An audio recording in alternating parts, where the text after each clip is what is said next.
Hi friends, அனைவருக்கும் வணக்கம். இன்றைக்கி மார்னிங்லேருந்து ஈவினிங் வரைக்கும் நான் என்னெல்லாம் வேலை செஞ்சேன் அப்படின்றது தான் உங்கள் கூட வீடியோவாக ஷேர் பண்ணிக்க போகிறேன். நான் மார்னிங் ஏந்திச்சதுலேருந்து நைட்டு தூங்குற வரைக்கும் நான் செய்கிற அத்தனை வேலையுமே எனக்கு ரொம்ப ஈஸியாக இருக்குமா அப்படின்னு கேட்டிங்கன்னா, அப்படிலாம் ரொம்ப ஈஸியாக இருக்காது.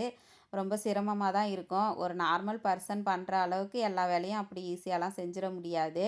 ஒவ்வொரு வேலைக்கு இடையும் கொஞ்சம் கொஞ்சம் ரெஸ்ட் எடுத்துகிட்டு தான் நான் செய்வேன். ஆ, எல்லா வேலையுமே வந்து எனக்கு ஒரு சவாலாக எடுத்துக்கிட்டு தான் என்னுடைய அன்றாட வேலையெல்லாம் செஞ்சுக்கின்னு இருக்கிறேன். நான் வந்து எனக்கு இது சிரமமா இருக்குது, என்னால் முடியாது அப்படின்னு நான் சோர்ந்து உக்காந்துட்டேன்னா, என்னை பார்த்து வளர்ற என்னோட குழந்தைங்களுக்கும் அதே ஒரு எண்ணம் உருவாயிடும். அந்த எண்ணத்தில் வந்து அவங்களுக்கு மனசில் நான் இப்பயே விதைக்கக்கூடாது அப்படின்றதுனால, என்னால் முடியும், நான் செஞ்சிடுவேன், நான் பார்த்துக்குவேன் அப்படின்னு தான் சொல்லி அவங்க எதிர்க்க நான் எல்லா வேலையுமே செய்வேன். நம்ம எப்பயுமே நம்மளோட குழந்தைங்களுக்கு ஒரு முன் உதாரணமா இருக்கணும். அதில நான் எப்பயுமே வந்து உறுதியா இருப்பேன்.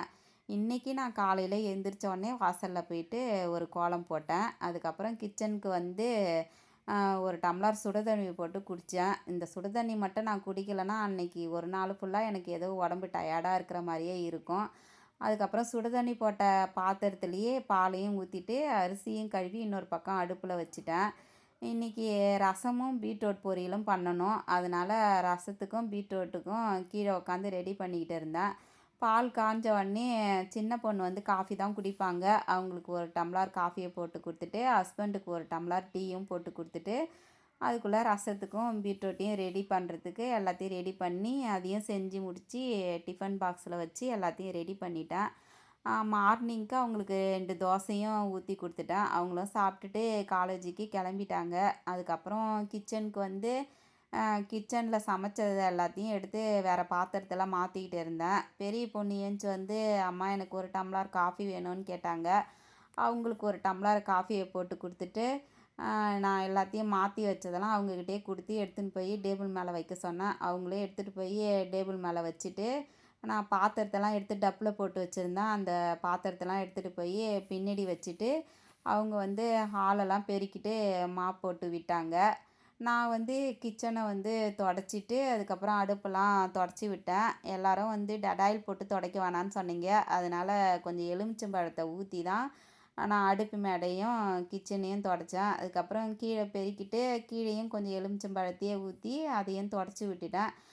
இந்த வேலையெல்லாம் முடிஞ்சதுக்கப்புறம் போய் குளிச்சுட்டு வந்தேன். குளிச்சுட்டு வந்து பார்த்தேன்னா, கொஞ்சம் அழுக்கு துணிலாம் இருந்தது. அது எல்லாத்தையும் எடுத்துகிட்டு போயிட்டு வாஷிங் மிஷினில் போட்டு, அதுக்கப்புறமா வந்து 2 தோசைய ஊத்தி நானும் என்னோட பெரிய பொண்ணும் சாப்பிட்டோம்.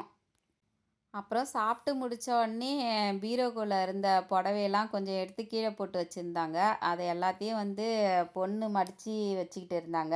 நான் கொஞ்ச நேரம் உட்காந்து ரெஸ்ட் எடுத்துக்கினே செல்லை பார்த்துக்கிட்டே இருந்தேன். சரி, அவங்க மடிச்சுக்கின்னு இருக்கிற நேரத்தில் நம்ம போயிட்டு விளக்கு பாத்திரத்தெல்லாம் விளக்கி சாமி ரூம்ப க்ளீன் பண்ணிடலாம் அப்படின்னு நினச்சேன். அதுக்குள்ளே ஃப்ரெண்டுக்கிட்ட இருந்து கால் வந்துச்சு. வீட்டுக்கு வரேன் அப்படின்னு சொன்னாங்க. சரி வாடி அப்படின்னு சொல்லிட்டு, ரசமும் பீட்ரூட்டும் தான் இருக்குது, என்ன பண்ணுறது அப்படின்னு யோசித்தேன். அதுக்கப்புறம் போயிட்டு கடகடன்னு காய அரிஞ்சு குருமா குழம்பு வச்சுட்டு, அப்பளம் இருந்தது, அதை வந்து பொரித்து வச்சுட்டேன். அவங்களுக்கு நான்வெஜ்னா ரொம்ப பிடிக்கும். நான் தைப்பூச விரதத்துக்கு ரெடி ஆகின்னு இருக்கிறதுனால நான்வெஜ்ஜு செய்ய முடியல. இல்லைனா வந்து கண்டிப்பாக பிரியாணி தான் அவங்களுக்கு செஞ்சு கொடுப்பேன். அது நான் செஞ்சால் அவங்க ரொம்ப விரும்பி சாப்பிடுவாங்க.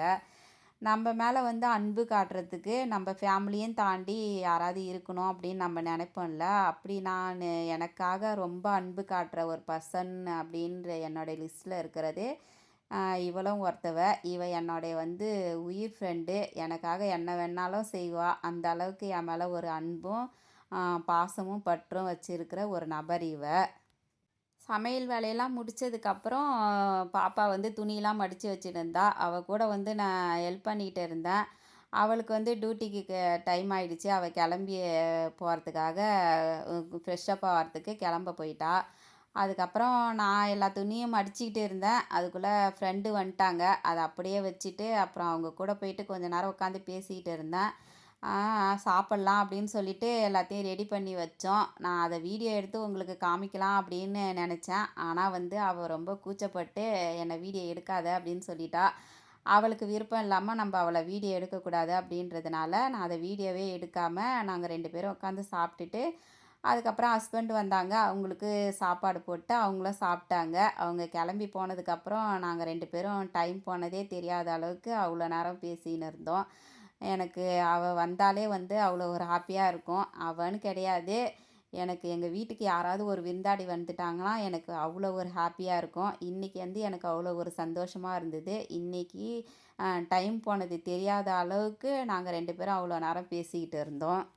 அதுக்கப்புறம் ஈவினிங் வந்தோடனே அவ வீட்டுக்கு கிளம்புறேன் அப்படின்னு சொல்லிட்டு கிளம்புனா. அவளுக்கு டீ போட்டு குடுத்துட்டு, நானும் டீ குடிச்சிட்டு, அப்புறம் அவள வழி அனுப்பி வச்சுட்டு கொஞ்ச நேரம் உட்காந்தேன். அதுக்கப்புறம் பாப்பா வந்து காலேஜ்லேருந்து வந்துட்டேன்னு கால் பண்ணாங்க. அவங்கள கூப்பிட்றதுக்கு கிளம்பிட்டேன். நீங்க எல்லாரும் வந்து நீங்க இவ்வளோ ஸ்பீடா வேலை செய்றீங்களே அப்படின்னு சொல்லிட்டு கேட்டுருக்கீங்க. நான் இவ்வளோ ஸ்பீடாலாம் வேலை செய்ய மாட்டேன். நீங்க வீடியோல பார்க்கறது வந்து நான் ஸ்பீடா வீடியோவ ஓட்டி விட்டு உங்களுக்கு காமிக்கிறேன். நான் ஒவ்வொரு வேலைக்குமே ரெஸ்ட் எடுத்துட்டு தான் செய்வேன். நான் ரொம்ப ஸ்பீடா வேலை செஞ்சேன்னா, தப்பி தவறி என் மேல ஏதாவது கொட்டிக்கிச்சுன்னா, அதனால வர வலிய நான் தான் அனுபவிக்கணுன்றதுனால வந்து எப்பயுமே நான் வந்து ரொம்ப வந்து உஷாரா தான் ஒவ்வொரு வேலையுமே நான் செய்வேன். முட்டி வலிக்காதான்னு கேட்டுக்கிறீங்க. எனக்கு கண்டிப்பா முட்டி வலிக்கும். வலிச்சாலுமே நான் எல்லா வேலையும் ஏன் செய்கிறேன்னா, இன்னைக்கு முடியிறப்ப என்னோட வேலைய நான் அத்தனையும் செஞ்சுக்கினேன்னா, முடியாத காலத்தில வந்து கண்டிப்பா நமக்கு வேலை செய்யணும்னு நமக்கு நம்ம கூட இருக்கிறவங்களுக்கு தோணும். நம்பளால முடியிற அப்பலேயே அவங்கள நம்ப வந்து வேலை செய்வாங்கன்னு எதிர்பார்த்தோம்னா, அந்த நேரத்தில வந்து நம்ம மேல ஒரு வெறுப்பு தன்மை உருவாயிடும். என்னோட வீடியோ புடிச்சிருந்ததுன்னா, சப்ஸ்கிரைப் பண்ணுங்க.